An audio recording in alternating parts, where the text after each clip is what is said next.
continue saying this lady is 100 years old. That's the truth. I'm very close to 100 years old, let alone how many in the field. I want you to ask, I'm going to ask you a question. Why do any of you want to participate in the event management career? You, young lady? Yes. You? Maybe a little louder. Why? Why do you want to be in the event management? Why don't you want to be? Events make life better. Life is an event anyway. You hear that answer? How about you, young lady? It's fun. It's fun? It's fun. How about you, young lady? Same thing, it's fun. Like to help create things, help people organize. Okay. How about you?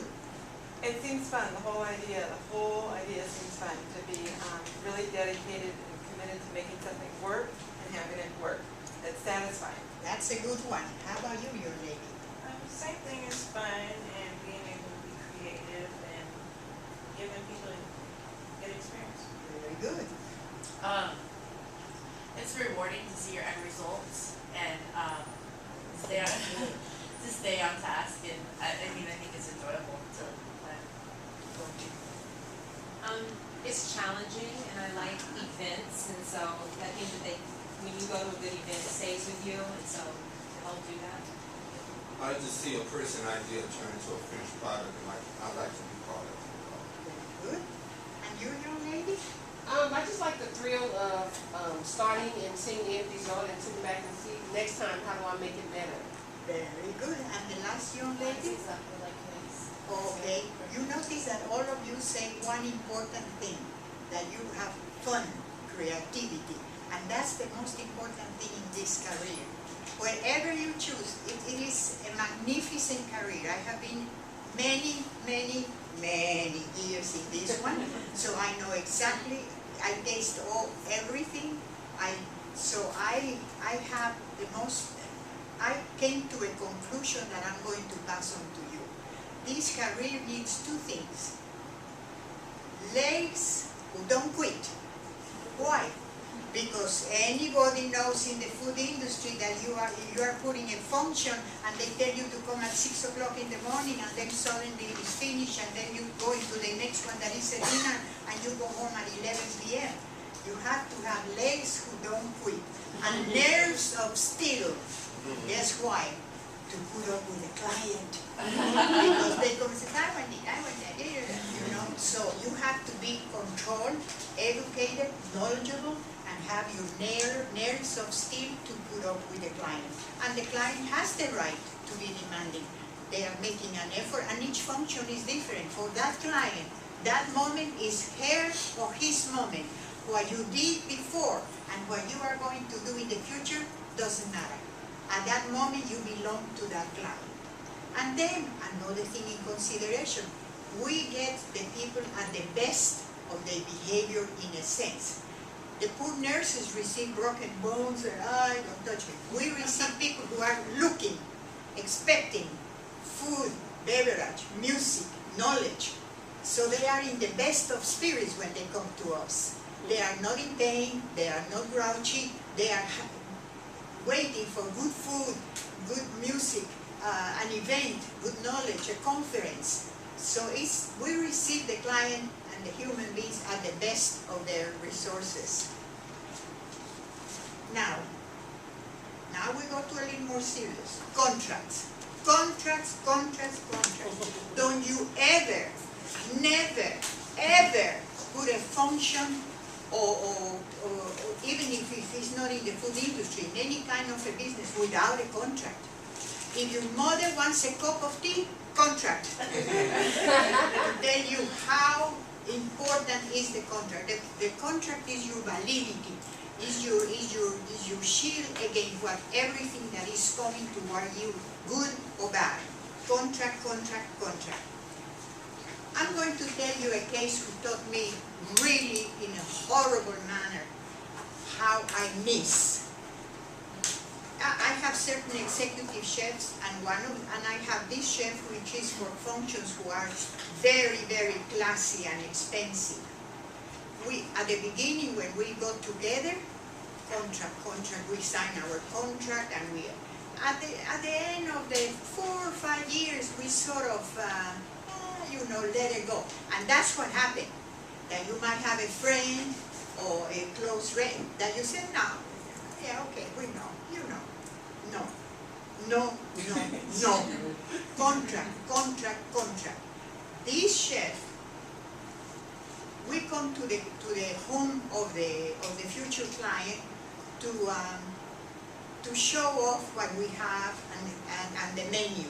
So the chef prepares in the kitchen of the lady of the house, maybe 4 or 5 different concoctions, plates and everything. So we present the menu to the client, and she says, I want to test this, and this. Okay, 3. Otherwise they want to test the whole menu. So 3 are okay. So the chef prepared the 3 full appetizer, entree, salad, dessert, the whole thing for the private ladies in their homes with everything. Okay? So I study the menu, and the chef tell me more or less things that I don't know, because I am not a chef. I am an event management. As an event management, I have to know how much the pound is of meat, how much is a filet mignon, how much they are going to charge me for a pork and butch, so I cannot communicate with the client. I cannot say, chef, come and tell the client what you know, then what am I doing there? You see, you have to have the obligation to know in general, don't panic, in general know what's going on. So I come here, and the ladies have the table, flowers, and there are 5 ladies prepared to be entertained with the food that they are going to put in an event who is going to generate, shall we say, $50,000. So you be careful. So here I come, and I am prepared. And one of those times, a gentleman, 3-piece suit gentleman, walk in. I am already prepared to give my spiel with the ladies, which, by the way, already know me and know that I put them 2 or 3 functions, and they know my style by now. And I was disoriented, the same with the client. The clients knew that I am the only one. And he said, well, I accompany Liliana because I want to emphasize certain sauces and certain things and blah, blah, blah. I was shocked, because when I saw the gentleman without the whites of the kitchen that they were doing, something was not well here. And when we went, and he says, and this sauce is the bechamel sauce, blah, blah, blah, and I say, yes, and I continue. Then, when we finish, I say, what is happening here? I didn't want to offend the chef, because if they are temperamental and drop me at that particular time, my goose is cooked, literally speaking. So I went to one of his cooks, who by that time he was the manager of the convention center. And I said, Carlitos, I have to talk to somebody. Somebody came in my presentation from the chef with a 3-piece suit. The client was disoriented. I was in a turmoil. I think that he wanted to steal the client. This is what I thought. Well, Carlitos went and talked to the chef and said, Liliana said that you want to steal her clients.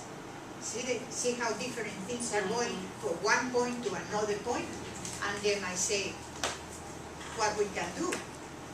And then the chef called me and he says, are you saying that I am going to steal your clients? Okay, from now on, the friendship is over. Now we go by the book, and I need my check. Usually the first check comes, shall we say, 5 days before the function, and the last check at the end of the function, thank you very much, chef, and it's over. Well, I wasn't prepared. How much was the amount that he wanted for the first check? About 30? Around $30,000. And I called my investment lady and I said, please, can you bring me $30,000 or the chef is not performing? By that time you can say, why don't you get another chef? Remember that the ladies already have the food to the last league of letters. I cannot change chefs. And so she says, okay, I will. they emergency, they brought me my check from my funds, my $30,000 check, and I said, Chef, you have your check here. And we met together, and I gave him the first check. The last one, as usual, when the function is finished. Now, what happened to me? Why was in this horrendous predicament? No contract. I didn't have, if I have a contract, I say, Chef, it says here that I do this, you do that, I do this, they do that, etc. And if you don't, I bring you to court. I have no validity. I was in the air. So again, young people, ever, never, never operate without a contract. So who was the man in the suit? Hmm? Who was the man in the suit? It is one of the assistants, but the banquet assistant, no kitchen. The chef has an enormous platoon of people, and he has several banquet assistants. He was one of his right-hand banquet assistants.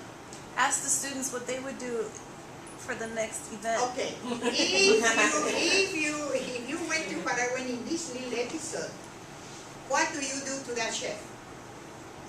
Answer me. Yeah, what do you do to the chef who did this to me? Think everybody, because this can happen. I mean, next time I will make sure that I have a contract for him. Ah, now we'll go back to contracts. What do you do to that chef? You may not I use only it. heard part of it, but I'm with her, I probably wouldn't use it again. Okay, he will not use it. How about you, young lady? What do you do to that chef? Probably talk with him. You talk I to would have him. a meeting with him and just go over, overall Okay. and ask, things like that. What do you do that with that chef? So you talk to him, tell him the expectations I have of him, and make sure I have it in contract so that we're in agreement. What do you Yeah, do with that same chef? thing. I would ask him to have a contract with all the employees that he has to make sure that they don't disrupt my meeting, like that guy did. Never ever close a door. Always leave the food like this so that door still is open. Because the chef was so outstanding that if I take it out of my little platoon, I will suffer. He will not suffer. He has more clients than he can attend. I will suffer. And in fact, we worked together this last Saturday in Palm Springs for the film festival. The guest of honor was Mr. Tom Hanks? No, but he was there. Oh, Clooney. Mr. Clooney, George Clooney. And we worked, and it was a sit-down, black tie dinner for 2,000. I was just part of management. It was not my party, it was his party in that town. Palm Springs. Yeah, Palm Springs. So, from then on, I never ever take anything. You say, Liliana, can you bring me Danish and 2 terms of coffee? Yes. My contract, please? Yes, I'm serious. So that is your cover, that is your protection. Now, communication. Communication is absolutely imperative with everybody participating in your function. You communicate and tell them what is going to happen, what's going on, and communicate with everybody. The lady who is bringing you the flowers, communicate. The person who is putting, shall we say, the bar. Everybody involved in the function has to communicate with you. You are at the front in the client. The client is for you. I am one person for the client. What is behind me, the cooks, the chefs, the flowers, the linen, all that, doesn't matter. In front of the client couldn't care less. I am responsible for the whole platoon of people behind me. So it's imperative that we communicate. Let me see here.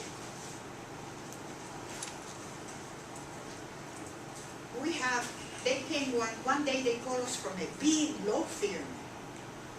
Big law firm that says, Liliana and Charmaine, do you think that you can cook a dinner for 25 Japanese in our home?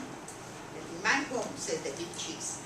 Because the Japanese consider it an honor that you open the house. Forget about the hotels and the, no. If you open your home to the Japanese, it's an honor. And they expected a big, heavy contract from the Japanese to this firm. So they go and say, Liliana, this is very important. We are going to open the doors of my home in Palos Verdes, and so we can entertain the Japanese. Okay, I prepare everything. I have a chef named John Canody French, who belongs to another congregation of chefs, and we studied the menu, we wrote the menu. It was so special that the living room was larger than the dining room. So they switched furnitures and put the dining room in the living room. That much expense, this is nothing on expenses. This is important. So they studied the menu, we print the menus, we put the tables, flowers, wines, bars, everything was ready. So then the chef says, can I see the tables in the kitchen? Come and see, chef, how the tables look like. And he says, oh my God, why 4 forks? What do you mean 4? Why? Appetizer 1, appetizer 2, appetizer 3, entree and dessert. I need 5. I don't have 3 appetizers. We are already in the house in Palos Verdes, and the kitchens are in Arcadia. So he said, no, I don't have. What do you mean you don't have 3? Here, 1, 2, 3, already printed. And he says, no, I don't understand what happened. I says, what can we do right now? And he says, maybe we can put the number 3 as 1, and he says, we can't. These people are knowledgeable. You cannot say, I'm putting this and that. So what we did is, he called the man of the big kitchens and the chef in the kitchens, and he said, we are missing, and he knew that we are missing. Luckily, was a cold issue. So what the chef, the executive chef, did in his platoon, says, suspend operations. Everybody hands in to do this plate, so we bring it to Palos Verdes to Liliana. Meanwhile, I was, the time was running, and the man says, how things are going, Liliana? Says, very good, thank you. No problem, everything is going fine. And I say, oh my God, what can we do? Finally, he says, can we start, Liliana? How can we start without the appetizer number 2? I'm thinking, well, they have the one maybe we love. Anyhow, I was there when I have one, and that was a given. One person who didn't have nothing with the dinner. I mean, he is our waiter, but he didn't have obligations. He was just floater, you call it floater. If you can have the luxury of a floater, get it. That means it's not, if you pull it out, nobody suffers. So we have a floater. He jumped in the car, went to Arcadia, picked up. By the time he hit Arcadia, they already were waiting at the door like this for him. He gave and came back to Palos Verdes Peninsula. I was already sweating bullets when I saw the waiter like this coming with a big pan so that they don't see a pan, and we start the function. What happened to me there? Why was I in this horrible predicament? That I almost ruined a dinner that it was so special for the client that he says, anything that you need, make it go. This is a big contract. So I didn't have communication. I could say, let's go over and go 1 leaf of lettuce, 1 carrot, 1 whatever, go like this. Don't be afraid to look ridiculous. Do it. So you know that everything is in order. So you don't go to what I went, that it was horrendous, believe me. Anyhow, the client didn't notice the little mistake. They didn't, because we continued the flow. But if he didn't, then he will put, and then you might lose some money. Booking time. At the time that you book an event, study the client carefully. What she wants, what she likes, what doesn't like. And don't ever embarrass the client, because there is a tendency that she wants ground meat and you want to push the filet mignon. Never ever do that to a client, to embarrass the client. On the contrary, you can say, it's not in my menu, but I know another outfit who will produce what you want. Send it to another person, send it to another, they will be grateful. The client will be grateful and never forget that you did that tremendous favor, that you don't want to everything. So picture the client, what her needs or their needs are, the budget, how much they say, well, I don't think that's enough. No, you adapt yourself to the wishes of the client. That is my consent, okay?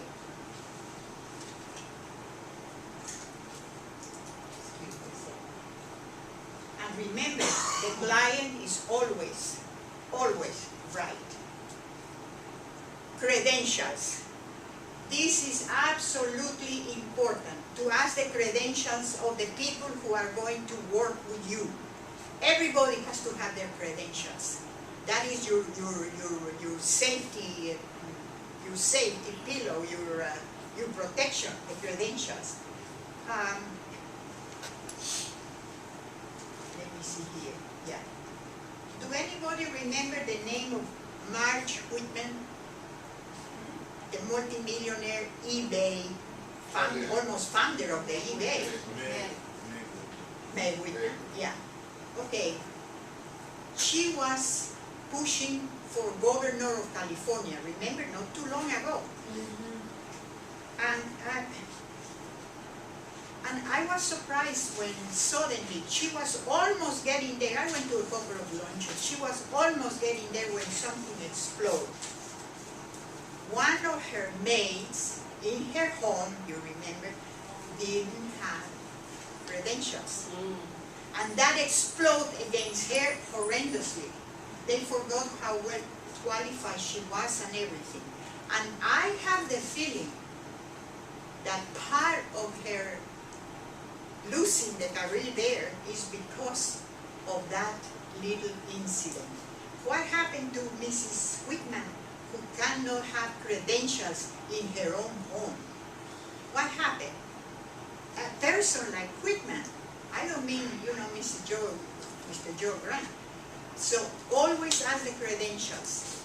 I ask also the credentials, and if they are insured. I mean the persons who work with you, because one of my chefs, to prepare the kitchen, they have to build a big ramp to push the kitchens here to the ground in which he was going to prepare. And in the event that he was doing, he broke a big square of marble floor. When the party finished, they called me. Remember, they don't call the chef. They say, Liliana, I'm sorry, but you have to pay for this, and it's marble from Italy. We have to send, and it's expensive. And I say, perfect. I went, chef, you broke, see? I was saying, because I have my contract, and I have my credentials. Chef, I said, yes, I know, don't worry, Liliana. He said, okay, and he talked to my client, and they sent for the piece of marble, and it came, and I didn't have anything to worry. Why? Because I have my contract, I have my credentials, and I am prepared. So don't forget that when you put a function, young people, that you have to be backed by people who are knowledgeable and well prepared. Now, do anybody here knows what is a dry run? You know what a dry run is? You know what a dry run is? Okay, a dry run is mandatory, that you walk with the persons, the most important participants in your function, and check the site in which things are going to happen. You say, where is the door? Where is the fire escape? Where is the... You have to do that at all times. And even possible, make a little blueprint when you come with nothing and say, so I think I can put my tables here. Do we have electricity here? Yes, there is. Okay, because you already are putting the function without the burden of having the waitress, the food, and the people, and all that. So don't forget that you have to do a dry run. And I tell you what happened. Not too long ago, and you probably hear of this sad story, there was a fire. There was a big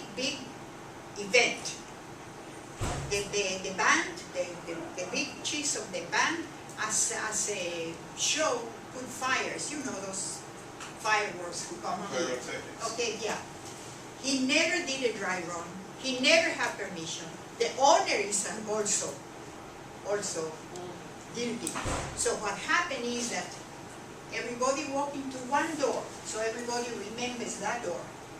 When the whole facility burst in flames and killed more than 100 persons alive, and many sent to the hospital because nobody knew, I mean, from the party, from the guests like you, me, and everyone, that there was another door behind the curtains of the bar. So what do you have to do for the dry run? And I want to read you what the newspaper say about that function, in which it was a horrible event. It says here, the bodies were found near the main entrance. That's the only one that they knew, who people piled like cords of wood. I don't have that in my packet. Oh, Sorry.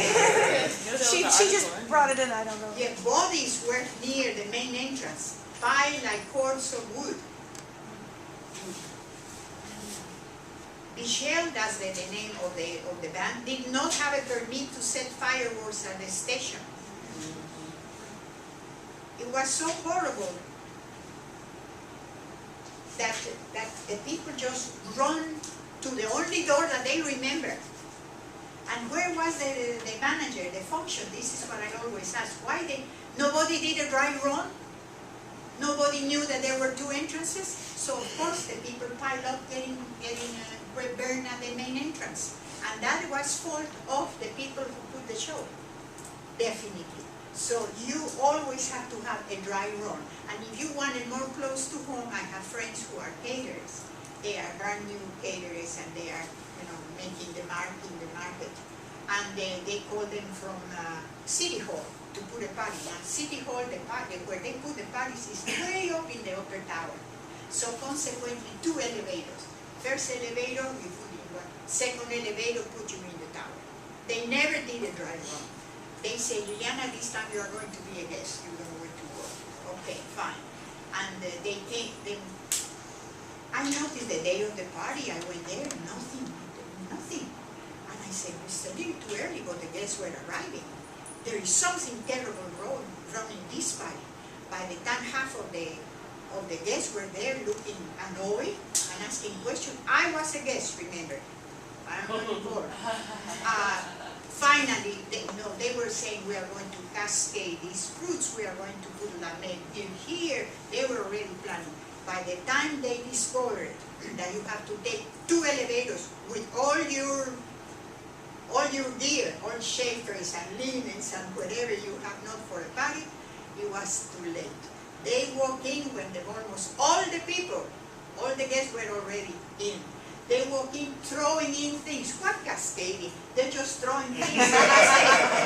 And I says, I can help you. Put me to work. So we do, the food was never hot because there was no time.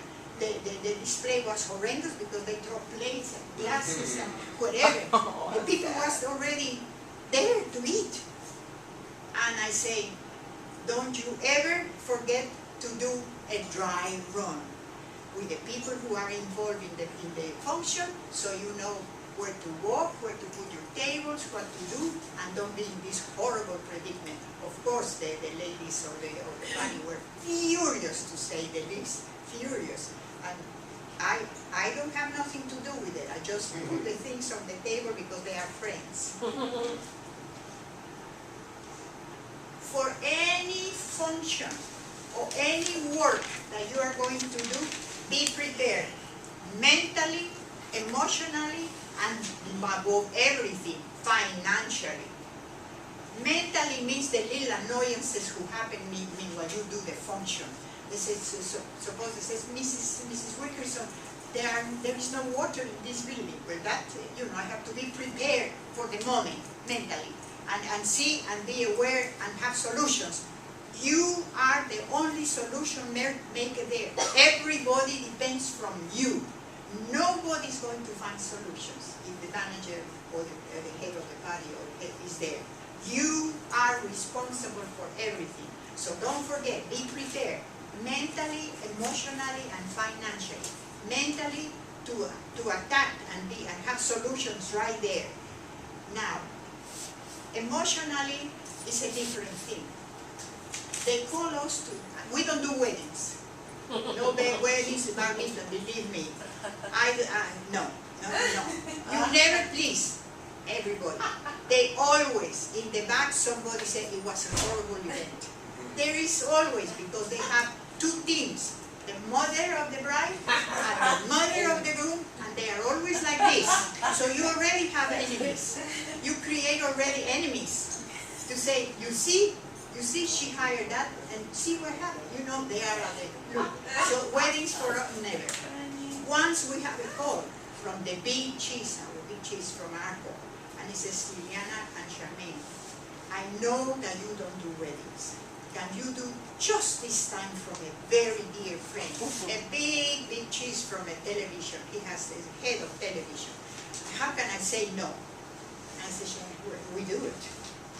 We do it the first time. We went, and I have never seen, what is the name of that site, Charmaine, that is so famous in Beverly Hills? The Greystone Mansion. The Greystone. It's gorgeous. You go to two, you don't go to only one, the things here for your car, your electric gates. Fine, you go to one and then another one. You say, oh my God, this is, and when I saw the mansion, I said, it's a beautiful background for a wedding. Remember, I don't do weddings. And then they explained to me that they were going to have this, and the pool was going to be covered with lucite, that they already have it covered for other parties, and put like magnolias or something under the lucite so the guests down from top looking at the flowers. They wanted for us to be, they both were Scottish, bride and groom, and the families. So they wanted ice castles at the entrance of the wedding. I mean, and the waiters with the tatans, you know. We knew that it was going to be big. And the best thing, only 100 guests. So it says it will be fantastic. We have an excellent menu, everything. And I was looking forward that wedding. Everything was ready. I never saw the bride. I never saw the groom. I never saw the mother of the bride, and I never saw the mother of the groom. It was through the executive secretaries that they gave us the order. Finally, the big cheese came once and says, my name is, and I understand, thank you very much. If you need anything, you know, the assistance, anything that you need. Once I saw the groom and bride, I said, do they really exist, or what kind of a wedding is this? I don't know. Anyhow, everything was ready. They have a wonderful menu for dinner. The orchestra, they had already. Suddenly I have a telephone call. The wedding has been canceled. Because the bride, that I never saw, live in Texas. And one thing that annoyed me was that they did have a, for weddings, how do you say? Gazebo. A little gazebo, and I says, why they are coming here with the castles of ice and don't go to the gazebo? Because the bride cannot walk the steps. So I knew then that she was a sick person. So she went from bad to worse. And that's when they called me. And we canceled the wedding. Anyhow, at the middle of we did dry run 7. I mean, I covered myself. Contracts 10. I covered myself because I knew it was going to be a little difficult. So I covered myself. And then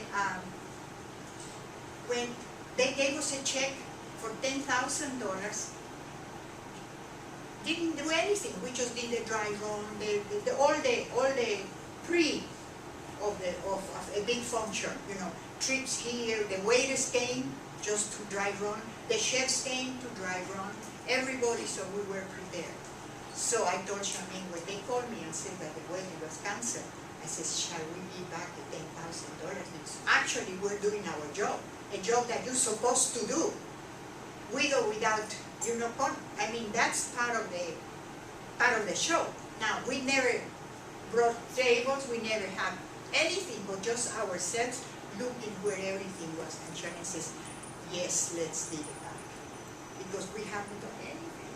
So we sent back the check, the check with million thanks and everything, and he was so grateful, not because of the money, I don't think that he gave that much, but to the gesture that we did was so big, because we didn't do anything but dry runs, and that is in your schedule, the dry run. If the party goes in, unless you specify in a contract, we are going to do 3 dry runs as $1,000 per run, then you credit yourself. But if it's not specified, it's part of your obligation and your work to do dry runs, because you are affected for wherever is surrounded you in your function.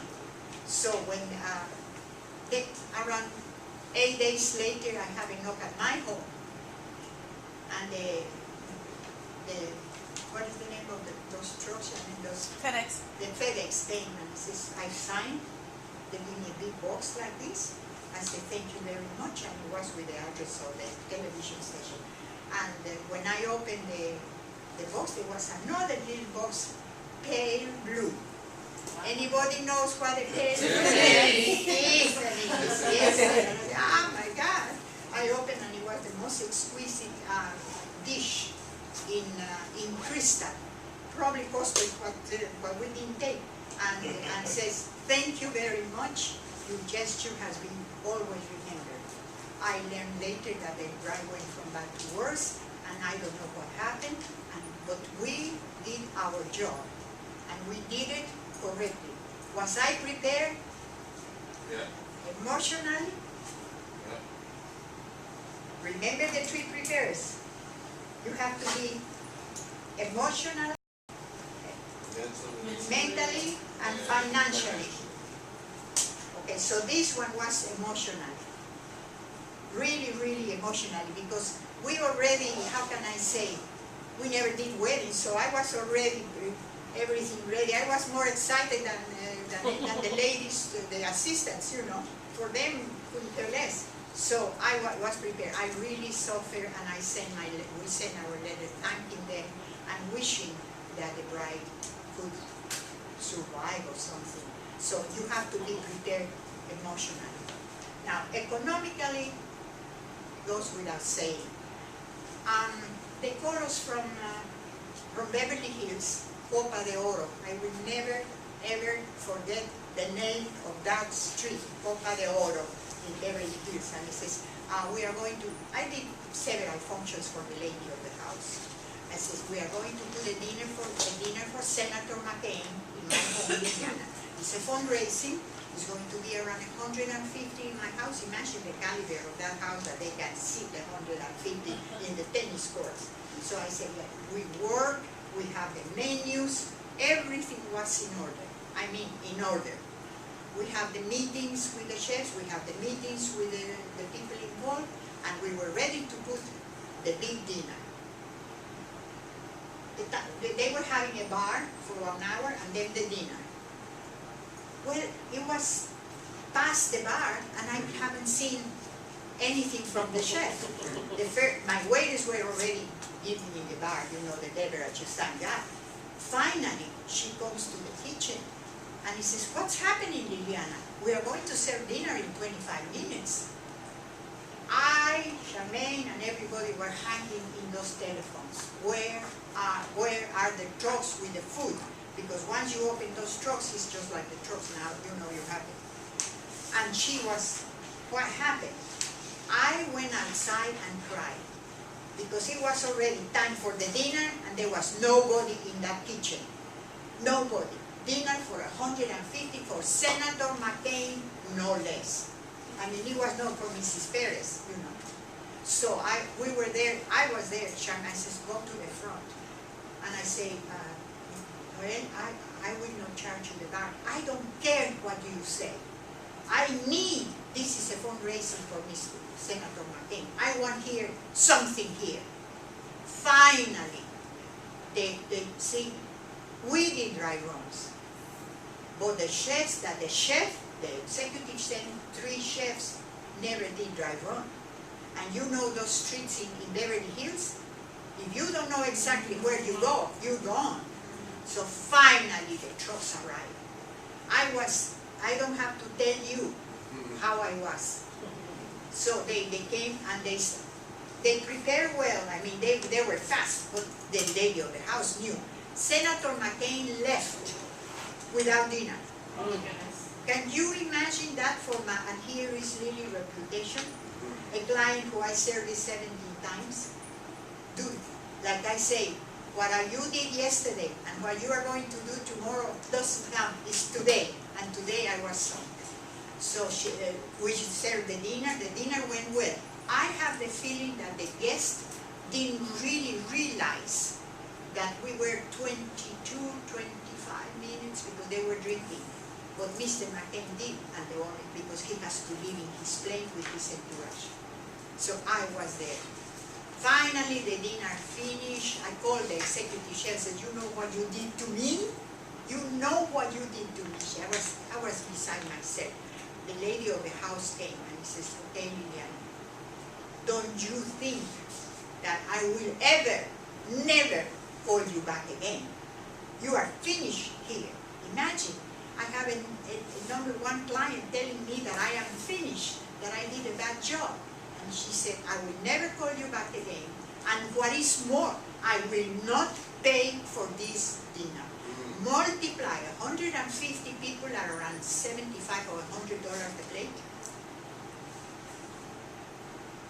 I called the chef and I say, "Chef, I'm not going to pay you." The client, and of course I have in the contract says that if something like that happens, we were prepared.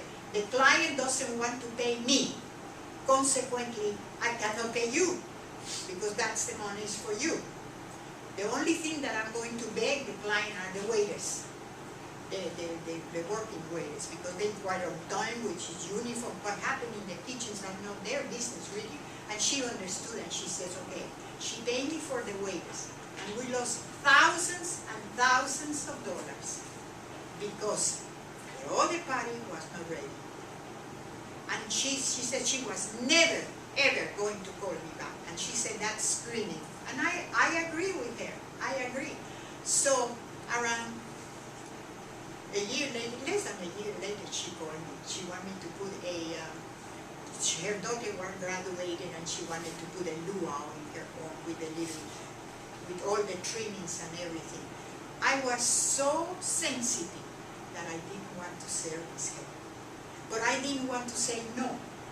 So I said, "Oh, I'm sorry. I booked already a cruise. I booked a cruise." That's a good excuse because when you book a cruise and you pay, they never return you the money. If you go, if you don't go, that's your business. They never give you the money. Yeah. So I say, and I paid a lot of money for this cruise. And I can't. In that day, okay, they might call you later. She never did. But why I'm in such a predicament all the time, you know? Because I am not checking carefully. Pay attention.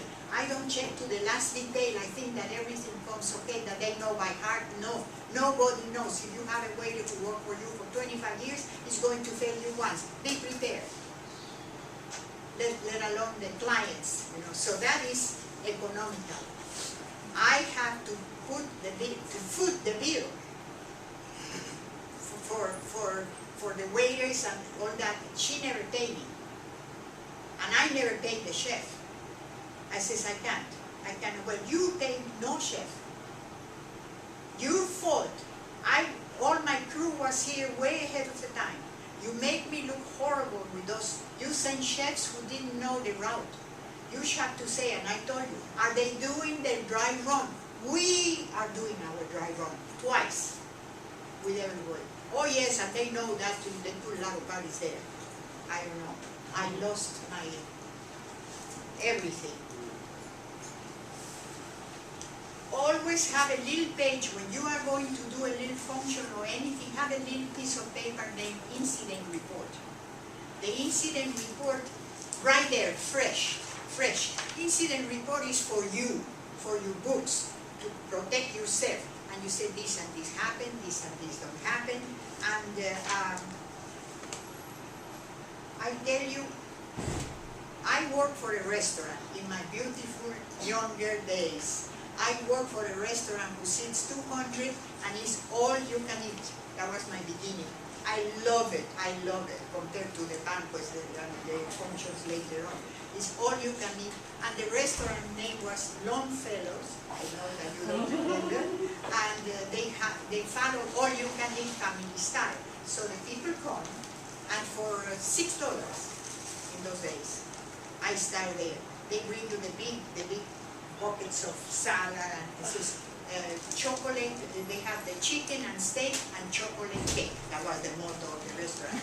Chicken and steak and chocolate cake. Now that steak you put big question mark. Believe me, because it was a little dubious, the steak. But we always function well. We have two entrances. One when you come from the street and one when you come from the parking lot. So people can come here and people can come here. So I was, and it functioned well. I think they paid me $300 a month or something like that in those years, and all you can eat. So you imagine, we open at 4. By the time we open our doors, the lines were already in the streets because it was a big bargain, the all you can eat. And it was, really good food. So here I opened the restaurant, I did my tally, I did my inventory, everything fine, and everything is, when I hear, in the back door, and I said, what happened? What's going on? And the lady said, that light wasn't there, and I broke almost my ankle coming in the stairs. You have to be prepared. It can be true, and it can be false. You have to decide. And I said, what do you mean that the light was not on? No, I have my, and there were around 7 ladies, I have my witnesses that the light in the stairs was not on, and that's what I can not walk. Please help me. They help her and they make a big show. Oh yeah, you have to know. Oh yeah. Making big show. So, and I say, are you sure that the light was not on? Absolutely, said the other ladies. That's what she, bring ice, making a big debate. Anyhow, we sat here there and I says, I'm going to show you something. Would you please, ladies who can walk, come with me? So they came with me and I says, I'm going to turn off the light. Like she said, I turned off the switch and the kitchen, the pantry said, what's happening? What is the light? Because the light was for everything there, so they knew that they were lying. Because if we have the light off, the kitchen is dark, the pantry is dark, you see, so I was happy, and I said, young ladies, can you repeat me again what you say? Well, we don't know, okay. I said, that light was on. You cannot put me Julia and all that nonsense. So I protect myself. But I never forgot that detail, and that was at the beginning, very beginning of my career. And I said, hey, this is going to be difficult if you are not prepared, yes. So I wrote my incident reports. Brainstorm. Always have a brainstorm with the people who are surrounding you for a function or a show or a conference, always. Because they might come with ideas that you don't have and enrich your how can you do things. People come with ideas and enrich your menu and all that.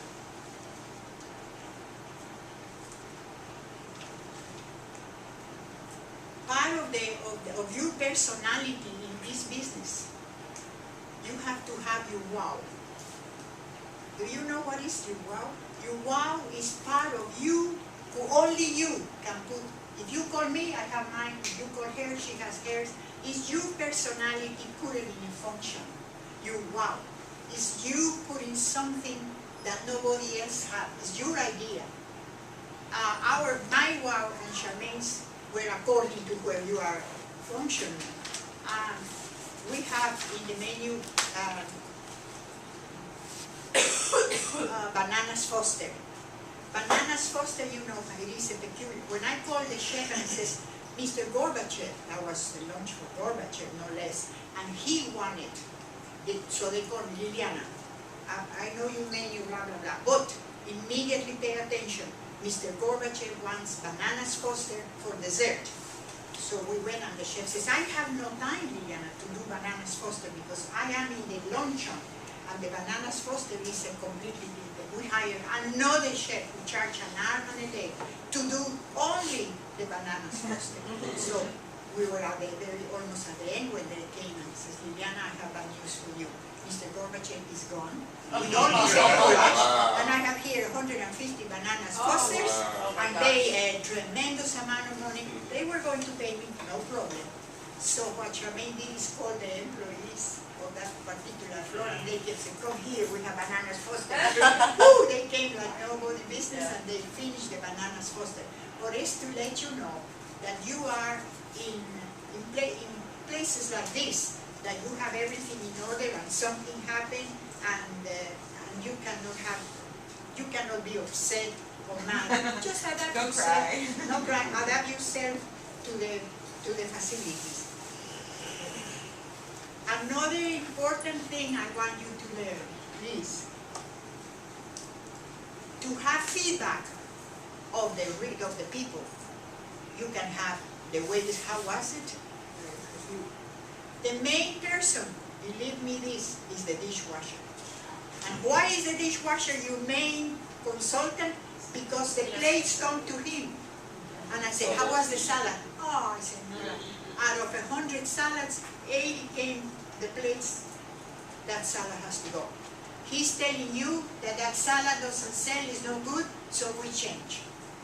He tells you how many filet mignons came in the plate, who ate the rice, who didn't eat the vegetables. The dishwashers are there with the plates. They come, the waiters just come and throw it like that. They are not counting, oh, let's see how who didn't eat that. The waiters are in their business too. But the dishwasher is there for you to give full report what was well or not. So our wow, what we did, our wow was the baked Alaska. Anybody knows what is the baked Alaska? It's a flambe. So we train that the waiters with the flames don't burn their hair, so their collars. We train them where to put it. We train them before putting this little show. So we dim the lights, and the guests says, what's happening? And we put the dark, and we put in the music stand, a special march, tan ta ta tan ta ta tan ta ta tan, and 7 or 10 waiters come with the flames marching like this around the tables, in and out the tables with the flames. That was our wow. You can have yours everywhere. That was, and the people coming and they say, you know, we will never forget this. That was our wow. You can invent yours and put whatever, so the people remember you for your wow. I cannot do it. I cannot hire anybody for my wow. It's my own feeling and my own. Always grab the opportunity to learn. Don't think that you know everything. I want to learn more right now. I want to learn more. When I went to Vegas, for instance, I called the casino Caesar's Palace. I called the general manager, the food manager. They put me from the general manager to the second, to the food. And I says, I will be there on blah, blah, blah. Do you think that you can show me your kitchens? I am in the food industry, and I appreciate very much if you show me. He says, oh yes, Mrs. Whitaker. So I prepare them. I went to Vegas. I says, I am here, come down. And they put me in different kitchens, the pastry, the salad, and I know. When I saw where they wash the cauldrons, I almost fainted. It's like a swimming pool. The huge cauldrons was thrown there, and I learned many, many things. Please, when I went to Paris, I called and I said, can I sniff your kitchen? And I sniff the kitchens in Paris. When in England, I sniff in England. Wherever I go, if you go to a little reunion in the cafeteria here, you will learn something if you pay attention and look carefully. You always learn something. And it says, oh, look at how this looks, or look at the spoons, or look at this, or look, everything. Be prepared, be aware, never rest, never rest. Always inquire, always question, because you are learning for your own benefit. And when everything goes right, and they congratulate you, which is something, you know. You are happy, and remember, the name of the game is profit. Will you please repeat this? The name of the game is profit. That's the name of the game is profit. And if you are profitable, everybody loves you, baby. Okay, with this, I wish you well. Thank you.